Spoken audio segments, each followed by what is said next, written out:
Okay, this morning down at breakfast, we were in conversation with a very well-informed white person, and her question is one that people often ask: were you afraid?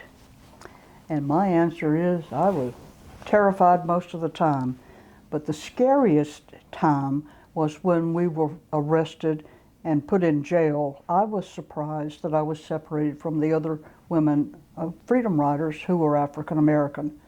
As the only white woman on that freedom ride, I was essentially in solitary confinement, and that was terrifying. For historians, though, the fact that I was in a cell by myself led to my writing notes to the other freedom riders and to my friend Faye. And so these shabby little pieces of paper thrill historians, because it's what I, as a 19-year-old, was seeing and thinking and knowing and perceiving and feeling at that time. And when you look at these little scraps of toilet paper, you know, with hastily written notes, it's very authentic. Nobody makes that up later. And these are scraps of toilet paper that were written when you were in solitary confinement in... They are, and there are also some that the other freedom riders wrote to me. And being a pack rat, I kept them. And Lenore Tate, an African-American woman on the Freedom Ride who was also in jail, kept a bunch that I had written to her. And so both of these collections are now in the archives at Emory University, and they are just treasure, because we actually didn't know that we were going to live. So we were not writing for the future, we were writing to each other in the very unique situation that we were in. And when I go to see these, I always cry, because Jim Foreman, an African American who invited me on the Freedom Ride, who was in jail, and Lenore Tate and Norma Collins, two African American women who were in jail, would write to each other and say, "How is Joan? Is she okay? Have you heard from her?" And Jim wrote and said, "I really want to bail her out, because I've heard the white men here want to teach her that white women don't go on freedom rides." And when I heard about that, I wrote back and said, "Absolutely not. I promised I would stay in jail until we all got out. And so I'm going to keep my promise." And that was one of the things we did. You didn't have to promise anything, but if you did, we expected you to keep your promise. And so I said, whatever happens, I can do this. I'll keep my word. And I did. I was very proud that I stayed in jail until we all got out. You stayed in jail. You were one of 436 freedom riders, but one of only 4 white and Southern women who were part of the Freedom Rides. Right, absolutely. And the other one was also on the same Freedom Ride I was on. Her name is Casey Hayden. She didn't go to jail because her job was not to go to jail, but to be the objective observer and call the SNCC headquarters and report on what was going on. And that was part of how we stayed out of vanishing in those little Southern jails. We had to have somebody who was perceived as impartial to the local establishment, who could report on what we were doing. Casey, another was Sissy Leonard. I knew her and her mother in Atlanta. She was a student at Sophie Newcomb College in New Orleans, and got into the sit-in movement with the Congress of Racial Equality. And then when they said, "Yeah, we're going to take a train ride up to Jackson, you want to go?" And of course she signed on and spent, I think, 60 days in Parchman Prison. And the fourth one is the other Joan, Joan Mulholland from Arlington, Virginia. She went with a group from Northern Virginia. They flew to New Orleans and they took a train. So interesting, all 4 of the Southern white female freedom riders took trains. Took trains. Not buses. Not buses, which is of course the image we always think about of. Yes. And for good reason. So 4 white Southern women, and you were, I guess a euphemism people might say is that you had been the target of special threats. Why do you think your participation in the Freedom Rides drew that kind of ugliness and hatred? Well, when I went into jail as a freedom rider, I was only 70 miles from where I grew up. And if you think I talk slow now, you should have heard me then. It was clear that I was very Southern and very South Georgia, and I think that made it doubly offensive to the white men in the community that I was practically one of their own. And in fact, my mother, at one time in her childhood, had gone to live very near Albany and help a relative out who was sick. And it turns out, I didn't know it at the time, it turns out I had third cousins who lived in Albany. And when I asked my aunt about it, she said, well, they were third cousins once removed, but when you were in jail, that was not nearly far enough removed. They wanted nothing to do with you. They didn't want to be identified with you. But I think that put an extra punch into the usual animosity that we got, because I was 19, I was innocent of everything. I was just a little Sunday school girl going on a train ride with the wrong people. So when you were in jail, would you tell me a little bit about of that experience of that week when you're by yourself, and what you did and what helped you get through it, and please also include the I've known you for over a decade, and one of the stories I find most compelling is that of your mother. Well, the first night we were in jail, first of all, they arrested us at the train station and took us in a paddy wagon, which is kind of a commercial van kind of a thing with benches in it, and lined us up. And in Southern chivalry, they let me be the first one to be booked. And so we're standing in a line, and we're in front of this desk, like an old wooden teacher desk, and they tell me to empty my purse. And I didn't want to, but so they grabbed my purse and turned it upside down on the desk. I had asked Casey Hayden, who was on the Freedom Ride with me, what do you take? And she said, well, you definitely want to take a toothbrush and toothpaste. And you want to take some clean underwear. Well, you know what kind of women carry clean underwear with them. There my whiteys are all over the desk, and I was so embarrassed. And they were just making fun of it. But then they took me down the hall and put me in a cell with the typical bars like we saw in Memphis. Memphis, at the Civil Rights Museum. That could have been my cell. And in the hall, there was, not directly in front of me, a little ways back, was about a 15-watt bulb. So there was just a little bit of light. And all night long, men kept walking by and just staring at me. I thought I must be some curiosity. That whole night was the worst night of all. It was so bad that I took the dirty blanket and got in the far corner of the cot and just curled up, my knees up under my chin and stayed there all night long. We only stayed there 25 hours, and then we were bailed out because the city didn't want to try us. They wanted the county to take over. So we were out of jail for 2 days, and then we were back in jail. And again, now we're in the county jail. And again, I'm alone. I decided at this point, this is an adventure.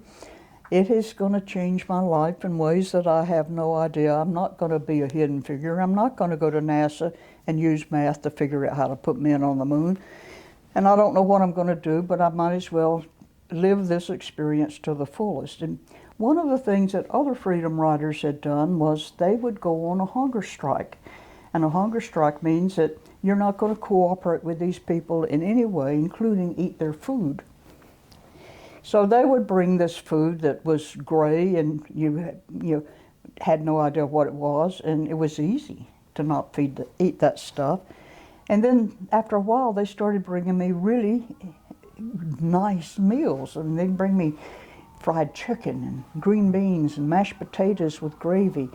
So it got to be harder after a while. But the interesting thing I learned about not eating is after a few days, it's okay. It's easy. After a few days, and it would help if you keep hydrated, if you keep drinking water. Well, one of the notes in the collection down at Emory is written on a napkin, and it's from Jim Foreman. And he writes me and says, eat this and it'll help because you're on a hunger strike. And he sends me a little bit of table salt. Well, I don't know anything better. I eat it because Jim said to. But in my cell, I did not have any water, not even to flush the toilet. I had no water to drink, to brush my teeth, or to flush the toilet. So now I'm beginning to be really dehydrated and a little bit lightheaded. I could hear the two African-American women. There were no window panes in these windows, just bars and atmosphere, and their cell was next to mine, so I could hear them, and I really wanted to see them. So partly because of dehydration and partly because it's boring being in jail. It's really boring. I took one of the metal bunks apart and took the leg and was beating on the brick. I thought, if I can get one brick out, then I can see Lenore and Norma. The authorities came in and said if I kept doing that, they were going to put me in a straitjacket. And by now, I'm kind of devil-may-care, and I say, what is a straitjacket? And when they describe it, I say, I don't really want that costume, so I quit beating on the brick. But yeah, we were not without friends, though.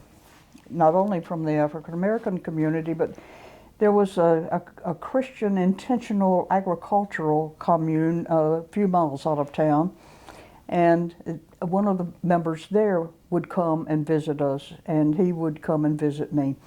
And he asked what we wanted, and I said we'd really liked, they had taken our toothbrushes and toothpaste. We'd like toothbrushes and toothpaste and washcloths and soap. So he brought a stash of those, but they wouldn't let him give them to me. I think he finally gave them to Lenore and Nora, but he came several times to reassure us. Our attorney, there was one African-American attorney in Albany, Georgia, Mr. C.B. King, and he, because he was an attorney, he got rights to visit us. And he brought me 2 Coca-Colas on the 5 days I was on the hunger strike. They were 6.5 ounce, 6.5 ounce Cokes. Oh, they were so good. I like those. I've developed a partiality to 6.5 ounce Coke bottles. But he also brought us news, which was more important than anything. And we had other people who would get arrested, mainly African-American men would get arrested. So they'd be thrown in with the Freedom Riders and they could bring news. And then they would get back out quickly because their bail would only be $50. Ours was set at $500, but it didn't matter because we weren't going to be bailed out. So when we talk about the Freedom Rides, you always make a point of talking about it wasn't just the 9 of you, and it wasn't just the 436 of you, and that there were all these other people that were supporting the Freedom Rides in different ways, sometimes directly by being arrested, and sometimes you've mentioned that they would help support, because your actual trial isn't for quite some time. We never actually got tried. Mm-hmm. They kept aggravating. The way we got bonded out, the 8 of us, is that African Americans in Albany who owned their homes put their homes up as collateral that we would come back for trial. And so to threaten those people and to aggravate us, they would call us back, I think, 4 times. And then finally they... 4 times over how long of a time span? About 3 years. Over 3 years? Yeah. So you would have been in jail for 3 years straight, and they would keep doing this potentially, but because people were willing to put their homes up for a bond, you were able to be out.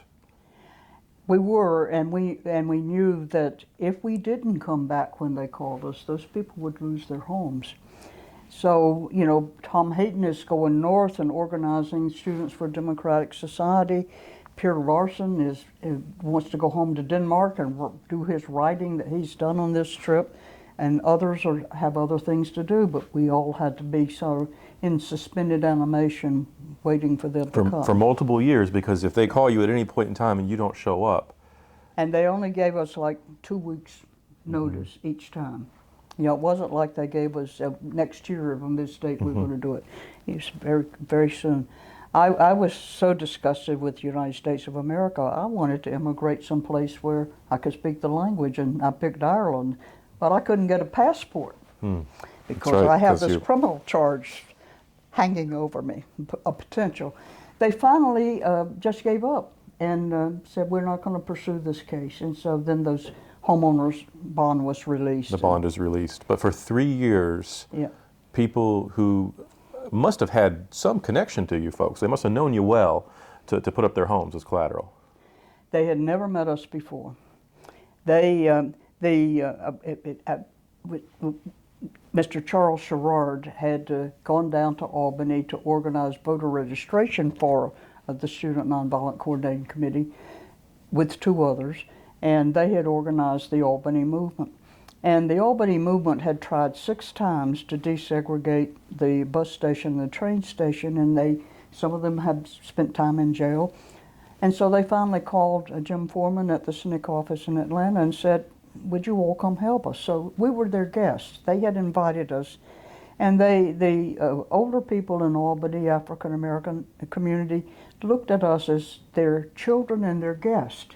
And so those people putting their homes up didn't know us, had never heard of us until we got off the train that day. So, I mean, I'm just awed. I don't know that I would do that. Because, you know, they didn't come by those homes easily. They didn't inherit them. Those were hard-fought efforts over generations to raise themselves up to owning a home valuable enough to put up for collateral. Yeah. Yeah. And I'm always amazed at the contributions that people make from that, which is just incredibly profound. You know, when someone who put their life on their line says, I don't know if I would have done that, you know, that's, but if you think about generations of from slavery to sharecropping to tenant farmers to owning your own property in your own home and then signing it away for a stranger. Well, and I understood that from a personal experience. My grandfather was a sharecropper, and then when my father was a child, they rented a house and land, which is a step up in Southern agriculture. And then when I was 5, we got a loan and bought our own place. And so, you know, that understanding how hard it is to own your own place, even if it's got a mortgage on it, and how precious that is. There's a freedom that comes when you own where you live, to the point that even to this day, I used to have a stockbroker who said, you know, you have some value in your house. You could take out a home equity loan and invest it in the stock market. And I said, absolutely not. You know, I'm not going to risk. So I understand what a risk they made. One of the people who signed to his house was an osteopathic physician, and he got an offer to go to Detroit, Michigan, which was a much better place, more desirable to him. He couldn't go because he couldn't sell his house. It was pledged for a Freedom Rider, and so you can't put it on the market and sell it and go away. You know, you're kind of tied to us until this. What sacrifice and what trust? Absolutely. And sacrificing something that they can't replace. They can't imagine replacing this. Yeah. And then they'd have to live there and see the white authorities and what they would do to their precious homes. But there were other people. Once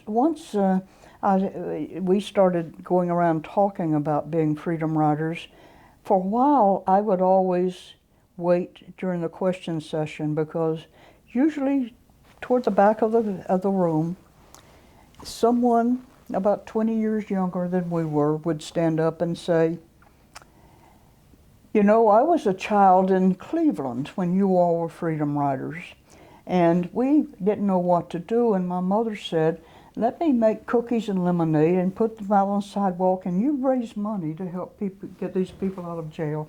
And I would always just weep, the thought of, you know, a 9-year-old in Cleveland selling cookies and lemonade on our behalf. You know, Cleveland's a long way from Albany, Georgia. But there were almost, it doesn't happen so much now, but almost every time we spoke for, 10 years, someone would stand up and say something like that. And I just can't imagine. I can't imagine. And there's so many people that, of course, we've lost their stories and lost.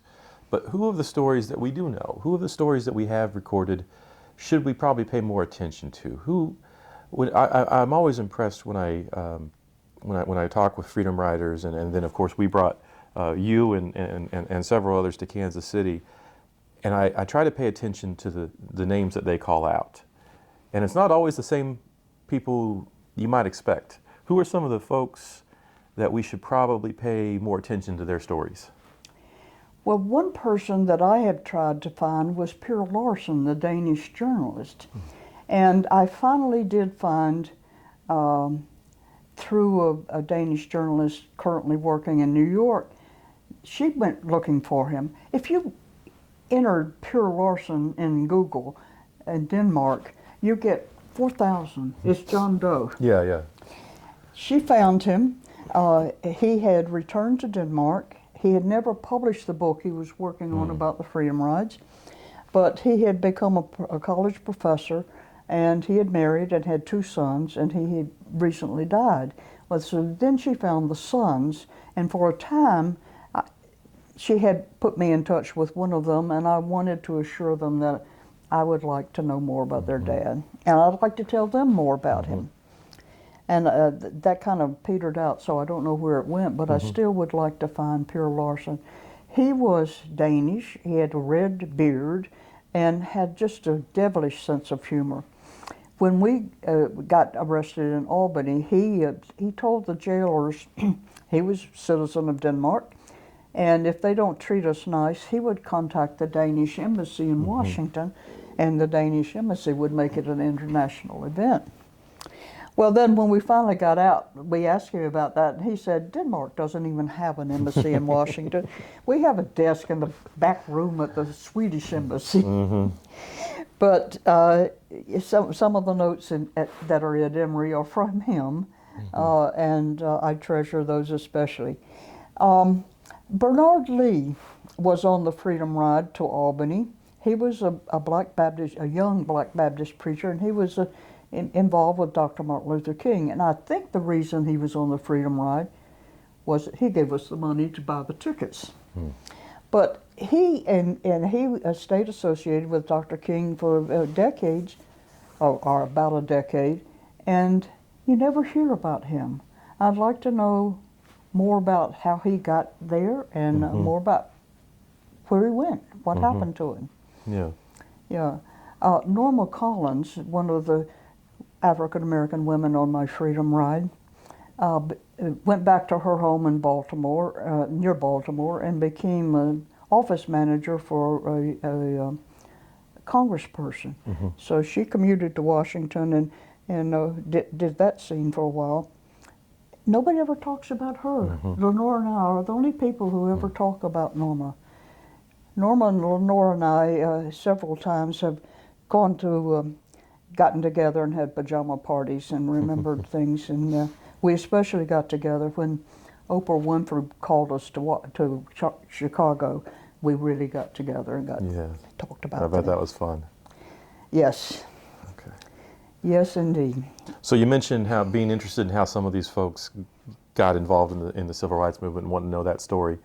How does Joan Browning? How does a young white girl become a freedom rider? I grew up so far out in the country that we seldom saw African Americans. The main time we saw people of a different color was on our farm. The only time we paid people to help us, we paid people to help pick cotton, because you have to pick it quickly before the rain comes. And so Mother would go to the county seat and bring some folks out, and they would pick cotton. We'd pick cotton side by side. Lunchtime, we'd spread our quilts under the same tree and talk and joke. And I liked it because I used to cry when school was out, because I'm not going to see anybody till September. But here are these people that aren't my kinfolks that, you know, we can joke and play with. But that was it. There was one time when my mother, who often would take me with her when she didn't want to go alone, took me to a little house in the county seat where an African American woman had been shot and was, you know, it was a viewing time for her remains. I still don't know why my mother wanted to see her, but there had to be some connection. It was the first person I ever saw who was not alive. And she was very young and very pretty. But, you know, other than that, I was in an all-white universe. Yeah. I did want to go to college, and my folks didn't have the money to send me, but the Russians put Sputnik in space. Tiny little 8-pound thing, the first man-made object circulating around the Earth.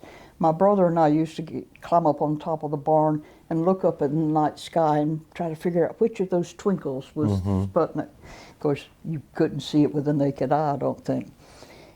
But that was just a pipe dream. And then with Sputnik, people said, well, then maybe there's some smart kids who aren't going to college because they don't have money. So there was a big rush to get money, and I was one of the recipients of that because I was good in math. And so I go to this little state white girls' college, and I'm doing very well, on track to go help NASA put men on the moon. You're going to be a hidden figure.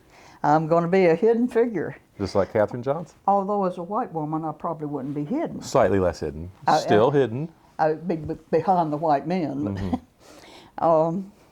Actually, I wanted to go to Georgia Tech.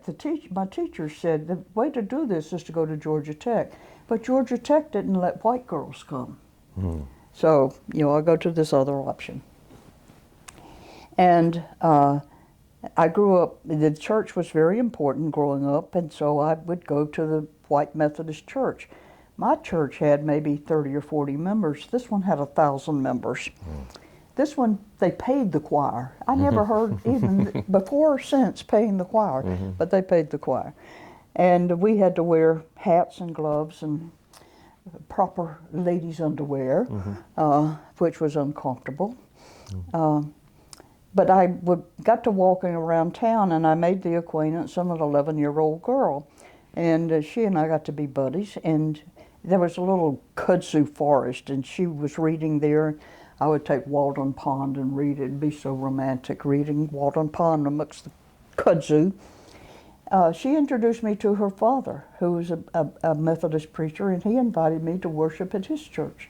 And it was maybe 60 or 70 members, probably twice as big as my home church. And I was the only white face there, but I was very comfortable there. And then eventually I got my roommate to go, another white face to go there. Well, the University of Georgia, the politicians in Georgia had passed these laws after Brown versus Board of Education in 1955, saying that rather than have one black and one white child in the same classroom, they would cut off all funding from the state to all levels of public education. Well, now I'm going to this church, and the federal court has ordered 2 African Americans to be admitted to the University of Georgia, which would activate those laws. So there was a big statewide controversy what to do now. And during that time, the president of the college says that he was receiving threatening telephone calls about Faye and I going to this black church. And he said, you just can't do this, don't go back. Furthermore, he said, if you ever go back, the church will be burned and the pastor and his family will be hurt. So we were trying to set out on this journey to see what in the world's wrong with going to church. The Wesley Foundation, which is the Methodist student group on campus, that honestly I was part of mainly because it was where we could meet the boys from the boys' college across town. It was the one legal place we could meet boys. The director of that showed us a flyer from Payne College, a black Methodist college in Augusta, talking about the Christian Student Weekend. So he said, if you go here, you might get some answers to what you're worried about.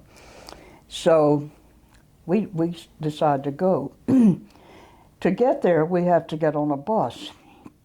And the bus goes to Gray, Georgia, near the town the college is in. But that's where Faye's father has a drugstore. So we have to go to Gray, Georgia, and hide from him for an hour until we get on our bus to go to Augusta. We got to Augusta, and one of the people who was the resource person was Reverend Jim Lawson, who was the guru of nonviolent civil disobedience. And he talked to us in our little hometown Christian language about why civil disobedience and how it fit in with our Christian ethics, and why now? He says, what are you waiting for? So the black college students at Payne said, you know, we've been demonstrating for a year and nothing happened. Maybe if some of you white students come with us, we'd get somewhere. So we had this instant training in nonviolent civil disobedience, and 4 of us white people passed, and so we went downtown and picketed department stores and just carried signs saying, don't shop where you can't try on clothes, don't shop where you can't get a job. We went back to campus, and the Payne student says, wow, that was great. Would anybody like to go on a sit-in? Well, sit-ins were sexy. They were headlines. They had been headlines for a year everywhere. So we 4 said, sure, let's do that. So we went through some instant training about how you do a sit-in. One of the things was one of the Payne students would be the leader of that event, and whatever that leader says, we would do. We said, okay, we'll do that. We went to sit in at the H.L. Green drugstore in downtown at Augusta on Broad Street. And as we got into the drugstore and sat together, some of the Payne students and us, right around the corner was a barber shop that we learned later was a hangout for the Ku Klux Klan. And some of those guys came around and would be pacing back behind us as we were sitting on these little stools. They'd be pacing back behind us, making threatening calls. And they especially threatened Cecil Hudson from Mercer University. And they would say things like, as soon as you get out of here, we're going to get you. Well, eventually, Bill Diddley, the Payne student, came and said, okay, let's go back to campus. He said, follow me out, and no matter what happens, when we open the door, turn right and run, because there are people waiting down there to take you back to campus. Well, we had promised, so we would keep our promise. Well, when we got to the door, Cecil was actually first out the door, and a white man lunged at him, and Bill Diddley jumped in front of them and got a knife in his chest. He yelled, run, and so we did, and then we looked back and saw Bill lying on the sidewalk with his own blood puddling around him. There were also people waiting to take him back to campus, and they got him to emergency room, and he survived. But now we're witnesses to this. The police give Bill a ticket for carrying a concealed weapon and gives the Klansman a ticket for disorderly conduct. Concealed weapon in his body. It was sticking out. It wasn't even concealed. Wasn't even concealed at that point. Wasn't even concealed. Yeah. It actually was between 2 ribs. If it had been just a little further, it would have killed him. So we have to go back and be witnesses in the trial.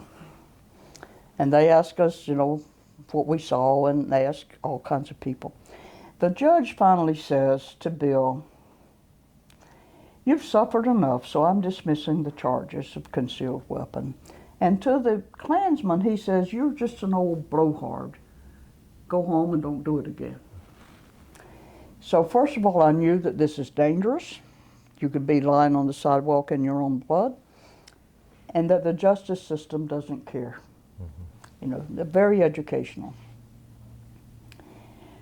Okay, so my scholarships are terminated. They say if you will sit down and shut up for the rest of this quarter, it was on the quarter system, we won't leave a mark on your record and you can maybe transfer somewhere else. So I did.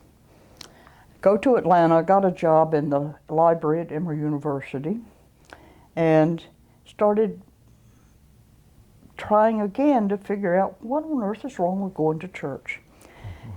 Connie Curry was the designated observer in Augusta at the picket line and the sit-in, and she introduced me to the Student Nonviolent Coordinating Committee.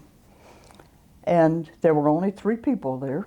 Later there would be thousands, but there were only 3 people and a couple of volunteers. Norma Collins was there, Julian Bond and Jim Foreman, and Lenore Tate was one of the volunteers. So I worked 5 days a week, and I'd go on Saturdays and sometimes Sundays and volunteer there.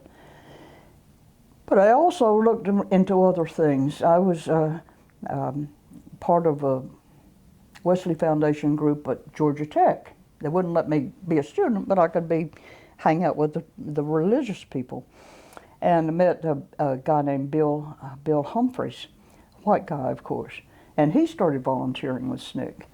And so when it came time for the Freedom Ride, he and I were the last. There was one place for one more white person, and it would be either Bill or me.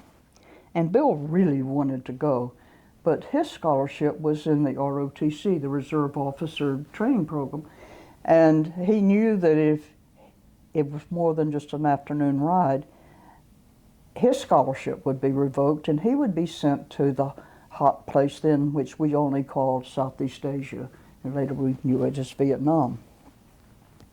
So that's how I got to be a Freedom Rider. And you're the very last person I was the very last person on to join the very last Freedom Ride. Absolutely. And what else was unique about that Freedom Ride? Well, Bill felt so bad that he couldn't go. Normally on a Freedom Ride, the night before, people would write their last will and testament. Of course, I had no idea what that was. So when I found out it's who gets your stuff if you die, I looked at my pathetic stuff and I said, I hope the garbage man will take it. So Bill took me out to a new restaurant called the Top of Peachtree. And I had gone to the Junior League nearly new shop and bought a black sheath dress, and I had 4-inch high heel shoes and Woolworths pearls, and we went to the Top of Peachtree. And for the first time in my life, I deliberately broke a law. You had to be 21 to drink alcoholic beverages in Georgia. But after dinner, which was really I don't remember what the menu was, it was very nice.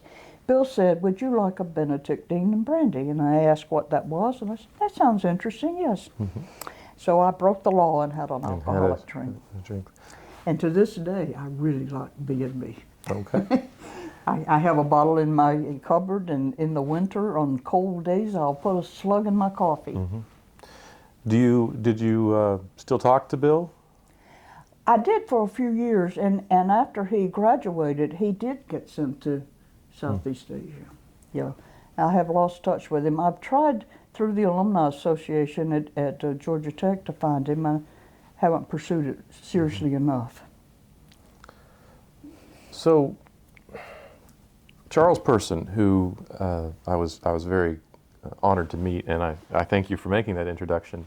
Charles Person's book includes a section where he talks about the price of the ticket. And he talks about how it was different for each of the Freedom Riders, the price they paid. Of course, using the ticket as a metaphor for, and talks about how some were physically beaten, some lost a scholarship, some lost a job, some. For you, what was the price of the ticket for joining the Freedom Rides? Well, I was working at Emory. I said, I need to be away for a couple of days, and I was away for 2 weeks. So when I got back, I worried that I might not have a job. But my boss at Emory, Dr. Ira Farber, was a Quaker, very into nonviolence and pacifism, and he said, I don't know how to do this, so I'm going to not make any change. You'll get your paycheck as usual, but you probably do need to make up the hours. And so I didn't lose my job, And I got one of the most interesting assignments I've ever had. He had me read the stacks. They had open stacks, and people would put books back in the wrong place. So I would go along and read and pull the books out that were wrong. And, you know, I'm nerdy enough. I liked it. Yeah, that's a good. I got to look at books, and I got to know about books that I would never have known about before. And he didn't keep up. He wasn't being, you know, minute for minute, but I did a good section of the stacks. So I didn't lose my job. I had trouble, though, working and going to night school. Georgia State College of Business Administration had a night school. And at first I thought, well, you know, I can do this. I signed up for a full course load, including a science lab, and I just couldn't do it. So I struggled for the next few years trying to finish college and finally gave up. So I guess the price for me was a life of making a living without a degree. It would have been easier if I'd had a degree. I wound up doing a lot of work that other people took credit for because they had degrees. But I survived. The other thing about the ticket, though, there was a bonus on the other side of the price for me, and that was I met the best people of my generation. I mean, no question, the very best people. And we've remained loyal to each other throughout life. I always knew if I needed a kidney transplant, I wouldn't ask people I'm kin to, I'd ask Freedom Riders. But that's an important point. You wouldn't ask people you're kin to. Right. And that's part of the price of the ticket. Well, that is. Would you talk about your relationship with your parents? Yeah. Well, when I decided to write about myself, both my parents had died, so I went down and interviewed my living siblings one at a time. My older brother, Wayne, said that when Mother learned that I was in jail, she called him and said, "What do I do?" And he said, "She's where she wants to be, just leave her alone." She didn't. One of my notes says, "They tell me that my mother is downstairs and they're not going to let her see me." So my little mother gets in the car and goes to Albany, Georgia to see what you do when your daughter's in jail. She always thought that somebody should have done it. She just wished it hadn't been me, because she knew that it was going to make life difficult in some ways. My mother had divorced my father, and you know, telephones used to be hardwired into the wall. You didn't carry them around in your pocket. He called me several times, usually late at night and usually after he'd been drinking, and calling me all kinds of ugly names. And I finally one night just pulled the phone off the wall. And that's the last time I heard from him. My mother's new husband was just as bad. He said that in-lover can't come into our house, into my house. So I didn't get to go home except for one brother's funeral for many years, and lost touch with my younger brothers and sisters. They had a whole different life. They lived in a different place. They had a different man in the house, went to a different school. So we just sort of lost touch. But Wayne says, my older brother says, we just wrote you out of the family. And it felt like that for a long time. Mother did not. She would come to Atlanta, and we'd have girls' night out, and I'd take her out to a fancy restaurant, and we'd talk and visit. So she always stayed in touch with me, but not the rest of the family. She seems like an incredible woman. Oh, absolutely, absolutely, yes. And I think there's some lessons in that, because she probably had to kind of sneak around. She's married to this man who says that in-lover can't come into my house. So she's got some chauvinism going on right in her house, under her roof. Yeah. Yeah. Oh yeah. But there's always that phrase, right? There's the family we're born with, and the family you adopt. So that's why I'm good at it. I have experience. Yeah. So let's talk about the family you make along the way. Ella Baker, Martin Luther King. You knew these folks. Julian Bond.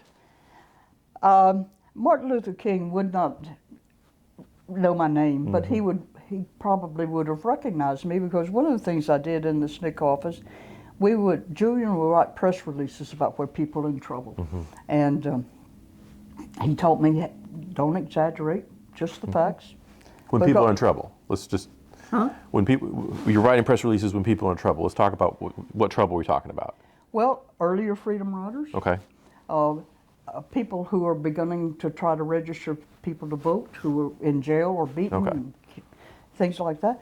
And he would write these, and I would copy them on this equipment that's now in the Smithsonian, I'm sure, and put them in envelopes. And then we didn't have any stamps because we never, ever had any money. So they would often send me across the street, across Auburn Avenue, to Dr. King's office to ask his secretary for stamps. And he would come out sometimes and he'd say, well, hello, young woman, how are you today? What's up? And I'd have to say, well, Dr. King, we need some stamps. And he said, please give them all the stamps they need. And that happened maybe half a dozen times. So he would have known my face, not my name. Sure, sure. So SNCC has no money, but you got to get these press releases out for freedom riders and other people that are, so that they can't disappear.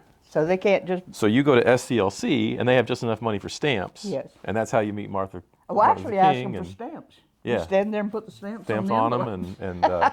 and send that. So then when you're in jail, did that give you some comfort, thinking that maybe someone's sending going to Martin Luther King to get a stamp to put on a letter to put out to a press release so people know that we're here, and if we disappear, there could be... One of the things that I have in my papers is the press release, a copy of the press release they sent out. And it names us and our age, and we've gone on the Central of Georgia train on this hour and got it, absolutely. Because Julian was so careful, people would run it just the way he wrote it. They might embellish it, but they wouldn't change any of his facts because they knew that he had checked it out. He was reliable. Yes, indeed. And then, but I also in my notes down at Emory, there was a notice in the Atlanta paper that there was a free lecture on the other side of town at Black College, and I decided to go. Now, I'm a white girl. I've got to get on a trolley and go downtown and change to another trolley and go to the other side of town at night. That probably was braver than going on a freedom ride. It was Dr. Martin Luther King, and he was talking about civil rights, civil disobedience, and the future of the Negro. And he's not preaching now, he's teaching. He's a philosophy teacher here. Well, I didn't know which church to go to, so now I'm taking notes. And he's kind of laid it all out. And at the end of that lecture, I'll never know why he agreed, but I asked him for his autograph. And I've long had a Martin Luther King Jr. autograph in my house in West Virginia. It's now at Emory, and when I gave it to Emory, it was the first one they had ever been given. And within a few weeks, it was in a display. I think it's the main reason they wanted my papers, was that I had a Martin Luther King Jr. out of... Professor Howard Zinn at Spelman College often wrote about the sit-ins and the freedom movement and such. And he wrote in one of his books about that night, he says, every time we provide an opportunity, somebody steps out of the shadows. And then this lady, Southern white girl, came to a lecture and struck up a conversation with his wife. And then she invited me back, and that's when I met Howard Zinn. And then he says, the next time I saw her, she had just got out of jail in Albany and was coming down the aisle to speak to a mass meeting. So, but I did things like that. When I left the college, Dr. Lee had accused Faye and me both of being communist and socialist and all these things. And so when I told Bill Humphreys this, he said, well, let's go. Bill said, well, let's go find out what all these things are. So he said, we'll get the yellow pages and look under, they've got all these social service agencies here. And one of the most memorable interviews, we'd call people, make an appointment and go, was Miss Ruby Hurley, was the regional director of the NAACP. And Ruby Hurley did not suffer fools lightly, but she was very kind to us. I learned later that when Emmett Till was killed, she put on overalls and actually helped pull the creeks looking for his body. She just didn't mess around. She was brave.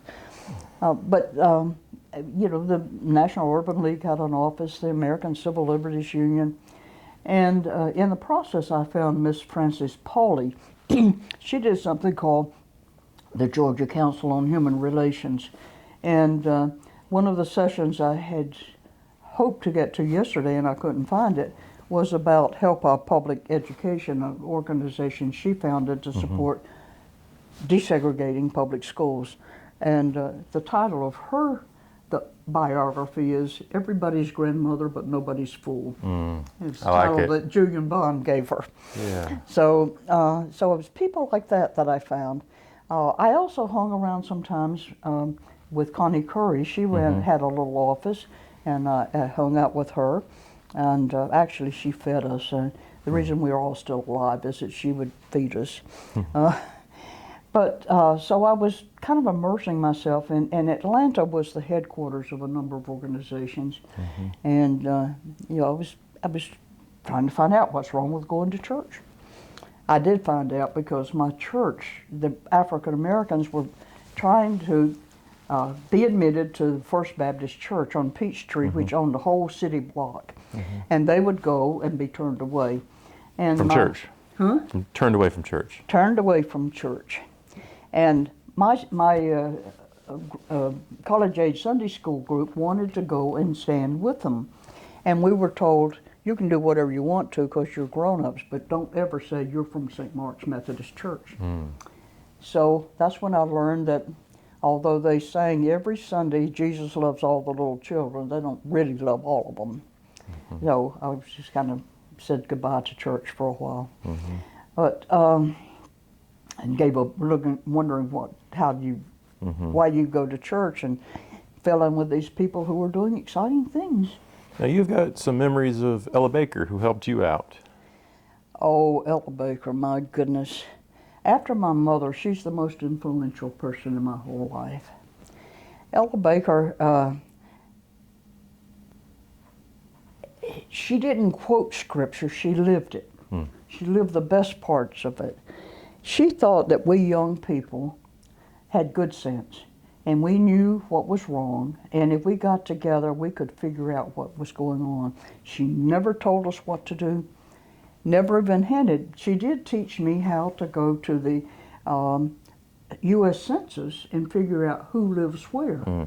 She says, know what you're trying to do and know what the circumstances are. Taught us to do real solid research about what we wanted to do. One of her rules was nobody can speak a second time until everybody has spoken at least once. And that means you can't be shy, you can't be a tourist, you've got to speak before somebody else could speak a second time. So everybody has to participate. She also, when she would first see you after not having seen you for a while, her first question was, how are you? You know, have you seen your parents? Are they still not speaking? Are you taking care of yourself? Have you seen the dentist? You know, it was very motherly in a gentle way. And actually, she did find us dentists and found us hairdressers and whatever we needed. She, you know, I would have gone through it all just to meet Ella Baker. It was worth it. And she helped you with college too, right? When, you know, I was trying to work 40 hours a week and go to night school, and that just, you know, that was just killing me. She and Connie both were trying to find money. She got the Black Baptist of North Carolina to give me $300, which paid all of my tuition and books for a whole year. So all I had to do was work enough to pay my rent and food, you know, such as that. Absolutely, just precious. And she did that for many students. She organized a nonprofit. I've forgotten, FUND, something. But a number of people she provided scholarships to finish their education. Because she really believed in education too. She thought we needed to finish our education. That year wasn't quite enough, and I just gave up because it was just too hard. But I got to spend 3 weeks with her. Yeah. Connie, her job was with the National Student Association, was to find 15 or 20 students, black and white, in the South and bring us up north for a 3-week seminar. And my seminar, Ella Baker was the resource person. So I got to spend with this smaller group of people 3 weeks with Ella Baker, which is just a gift of immeasurable value. So there's the price of the ticket, and there's the price you were willing to pay, and then on the other side of that is the family you made along the way, and the people, and as you mentioned, of sort of a front row seat to history, but also you got to meet the best people of your generation, of your time period. And it took 30 or 40 years for the rest of the country to realize how special they were. That's right. How special Julian Bond was, how special Charles Person was. You know, but I'm glad I got to live long enough to see these people appreciate it. And many of them are dead now. So one of the things I like to do is tell people they were alive and what they did and why that's important and how it can help people now. What would you say to young people? What I like to say to young people is, we were young. When I'm talking to middle school or high school students, I'll show them a picture of Martin Luther King as a child. I'll show them a picture of Rosa Parks as a child, and say, we were all children just like you. You know, you're a child. You're going to grow up and make decisions, and you can make decisions that make a difference to the rest of the world. And that's what Ella Baker told us. You have power. And then I'll give them some of Ella Baker's instructions, but you can't do it by yourself. You find the people who share when you run into a brick wall, you find that other people are running into that wall, and you all get together and talk about it, and you'll figure out what to do. And she never gave us the answer. She said, you'll figure it out. You'll figure it out, and I trust you. But you've got to have a group, and you've got to be committed to each other. And there's no hierarchy. You know, there are people who claim they were the leader of SNCC. There was no leader. There was a spokesperson, and nobody wanted to be it because that was not the fun job. The fun job was registering voters or sitting in or freedom riding. To be a spokesperson, as Ms. Baker taught us, you have to speak the language of the outside world. And the fear is that you become more like the outside world than the in-group. So for a long time, it was kind of who got the short straw had to be a spokesperson. Sure. And it came to be something people fought about. But because of that, I mean, you know, I'm a historian, and we do try to get things right, but we're only as good as our sources, and sometimes not that good. But so when we see the spokesperson, right, we naturally would, that's our source. So we would credit that and not the unsung, the people we don't know about. So what do historians get right about the civil rights movement, and what are we still missing? Well, you get the reason for it, the how bad things were, and it was time to change, and you get the people in mass. You realize how many people it took, not just a few. It's when you get down to specifics. For example, John Lewis's speech at the March on Washington is called John Lewis's speech. He didn't write a single word of it. You know, he's reading a speech because it's a group process. He's the spokesperson. But historians have called it John Lewis's speech instead of the SNCC speech. So, but I don't argue with you. You could be shining a light on any number of historic topics. At least you're getting the subject out there. That's what I've noticed with the Freedom Riders that I've met, is they care a lot less about being right than doing right. Yep. And maybe that's one of the key lessons of the civil rights movement. What else do you think? So you mentioned 30 or 40 years before anybody figured out how great these folks were, right? So there is, you know, you get to be on Oprah and you meet President Obama and you've gotten to tour all kinds of interesting places. But there's this period in between. when you weren't doing those things. How did your involvement in the civil rights movement, though, still shape that part of your life? Well, during that 30 or 40 years, I had moved to West Virginia. I was not rich and I did not have a professional career, but I still had that math ability, so I became an accountant, freelance, and there were still small businesses. I did small business accounting and some nonprofit, and saved my pennies because, you know, I'm a mathematician. I hope to be, at least I'm a arithmetician. And I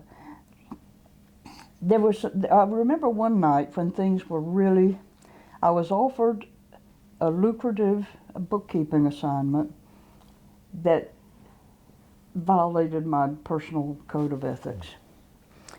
And so I went out and laid on the bank looking up at the stars and finally said, I can't do this. I'm a freedom rider.